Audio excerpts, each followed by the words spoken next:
বাংলাদেশ জাতীয়তাবাদী যুবদলের ৪৭তম প্রতিষ্ঠা বার্ষিকী উপলক্ষে গাজীপুর জেলা যুবদলের উদ্যোগে এক বর্ণাঢ্য র্যালি ও আলোচনা সভা অনুষ্ঠিত হয়েছে।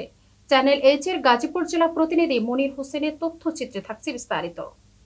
সোমবার ২৭ অক্টোবর সকালে গাজীপুর শহরের বিএনপি কার্যালয়ের সামনে থেকে র্যালিটি শুরু হয়ে শহরের বিভিন্ন সড়ক প্রদক্ষিণ করে রথখোলা মোড়ে এসে শেষ হয়। র্যালি শেষে এক সংক্ষিপ্ত আলোচনা সভার আয়োজন করা হয়। জেলা যুব দলের সভাপতি আতাউর রহমান মোল্লা সভায় সভাপতিত্ব করেন। সাধারণ সম্পাদক আনোয়ার হোসেন ব্যাপারী, যুগ্ম আহ্বায়ক ইয়াসিন আকরাম পলাশ সহ অন্যান্য নেতৃবৃন্দ এ সময় উপস্থিত ছিলেন এবং বক্তব্য রাখেন। বক্তারা বলেন, শহীদ রাষ্ট্রপতি জিয়াউর রহমানের আদর্শে অনুপ্রাণিত হয়ে যুবদল গণতন্ত্র পুনরুদ্ধার ও দেশনেত্রী খালেদা জিয়ার মুক্তির আন্দোলনে অগ্রণী ভূমিকা পালন করে আসছে। তারা বিএনপির ভারপ্রাপ্ত চেয়ারম্যান তারেক রহমানের রাষ্ট্র সংস্কারের ৩১ দফা বাস্তবায়নের লক্ষ্যে সকল নেতাকর্মীকে ঐক্যবদ্ধভাবে কাজ করার আহ্বান জানান। অনুষ্ঠানে জেলা ও বিভিন্ন উপজেলা, পৌর ও ওয়ার্ড যুবদলের নেতাকর্মীরা অংশ নেন। উৎসব মুখর পরিবেশে পুরো অনুষ্ঠান এলাকা মুখরিত হয়ে ওঠে।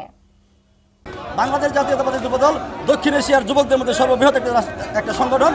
এই সংগঠনের নেতৃত্বে ফেসিবাদ বিরোধী আন্দোলন করেছে 18টি বছর। সেই ধারাবাহিকতায় ফেসিবাদের বিদায় হয়েছে। আমরা একটি গ্রহণযোগ্য নির্বাচনের অপেক্ষায় এখন আছি।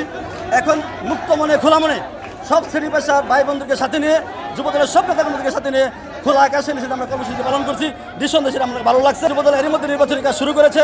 বাংলাদেশের বিভিন্ন জায়গায় বাংলাদেশ জাতীয়তাবাদী যুবদল থেকে অনেকে ক্যান্ডিডেট হয়েছে এবং দল যাকে মনোনয়ন দেবে তার পক্ষে কাজ এরই মধ্যে শুরু করেছে বাংলাদেশ জাতীয়তাবাদী যুবদল। যুবদল আন্দোলন সংগ্রামে যেমন ভালো ভূমিকা ছিল, ফেসিবাদ বিরোধী আন্দোলনে যে ভূমিকা রেখেছে, নির্বাচনের ক্ষেত্রেও সমগ্র ভূমিকা রেখে বাংলাদেশ জাতীয়তাবাদী দলকে রাষ্ট্রীয় ক্ষমতা নিশ্চিত করার জন্য সর্বাত্মক চেষ্টা করে। বাংলাদেশ জাতীয়তাবাদী যুবদল অনেক বড় একটা সংগঠন। আলহামদুলিল্লাহ আমাদের দলে কোনো কুন্দল নেই। যদিও কোথাও কোনো ধরনের মতবিরোধ, মত পার্থক্য থেকে থাকে, সেটা অত্যন্ত স্বল্প। এটা আলাপ আলোচনার ভিত্তিতে সমাধান করা আমাদের পক্ষে সম্ভব। আমরা এক কথাই বলতে চাই, আমাদের মধ্যে কিন্তু মত পার্থক্য, মতবিরোধ কোনো কিছুই নেই। আমাদের নেতা শহীদ রাষ্ট্রপতি জিয়াউর রহমানের সুযোগ্য সন্তান, আমাদের সাংগঠনিক অভিভাবক তারেক রহমানের নেতৃত্ব এবং নির্দেশে বাংলাদেশ জাতীয়তাবাদী যুবদল কেন্দ্রীয় নির্বাহী কমিটির নির্দেশে যুবদলের গণতন্ত্র মোতাবেক বাংলাদেশ জাতীয়তাবাদী যুবদল পরিচালিত হয়। সুতরাং এখানে বিরোধ থাকার কোনো সুযোগ নেই। মাত এবং এনসিপি বুড়ের রাজনীতিতে তাদেরকে আমরা ওই অর্থে কিছু মনে করছি না, কারণ ম্যান পাওয়ার একটা বড় ব্যাপার। এই দেশের সর্ববৃহৎ রাজনৈতিক দল বাংলাদেশ জাতীয়তাবাদী দল। এই দলের নেতৃত্ব ফেসিবাদ বিরোধী আন্দোলন করেছে 18টি বছর। এখন এনসিপি জামাত যারা নির্বাচনে প্রতিদ্বন্দ্বিতা করছে, এরা ছোটো ছোটো রাজনৈতিক দল, তাদের ওরকম ব্যান পাওয়া নাই, লোকের সংখ্যা এরকম বেশি নাই। সুতরাং তাদেরকে আমরা কোনো চ্যালেঞ্জ মনে করছি না। আমরা প্রস্তুতি নিয়ে একটি গ্রহণযোগ্য নির্বাচনের মধ্য দিয়ে মানুষের প্রত্যাশা পূরণ করতে চাচ্ছি। ধন্যবাদ। যুবদলের ৪৭তম প্রতিষ্ঠা বার্ষিকী উপলক্ষে একটা বর্ণাঢ্য র্যালির আয়োজন করা হয়েছিল। বর্ণাঢ্য র্যালিটি গাজীপুর রাজবাড়ী রোড কার্যালয় থেকে একদম রথখোলা বঙ্গতাজ অডিটোরিয়াম পর্যন্ত পুরো শহরটিতে প্রদক্ষিণ করে। লোক সংখ্যা ছিল, আমরা 8টা ইউনিট থেকে 8,000 লোকের মতো অংশগ্রহণ করেছে।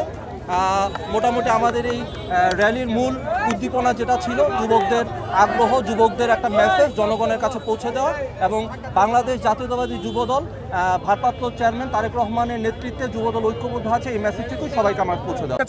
ইতিমধ্যে আপনারা দেখেছেন 5ই আগস্টের আগে যে স্বৈর সরকার এই বাংলাদেশের ক্ষমতার মস্তদে ছিল, তারা বাংলাদেশের চিকিৎসা খাত, শিক্ষা খাতকে একবারে ধ্বংস করে দিয়েছে। প্রিয় নেতৃবৃন্দ, এজন্য বাংলাদেশ জাতীয়তাবাদী যুবদল মনে করে তৃণমূলের জনগণের ধার প্রান্তে গিয়ে তৃণমূল থেকে আমরা যুবদল তাদের চিকিৎসার এবং স্বাস্থ্যের খোঁজখবর নিতে চাই এবং ফ্রি মেডিকেল ক্যাম্পিংয়ের মাধ্যমে আমরা চিকিৎসা দিতে চাই।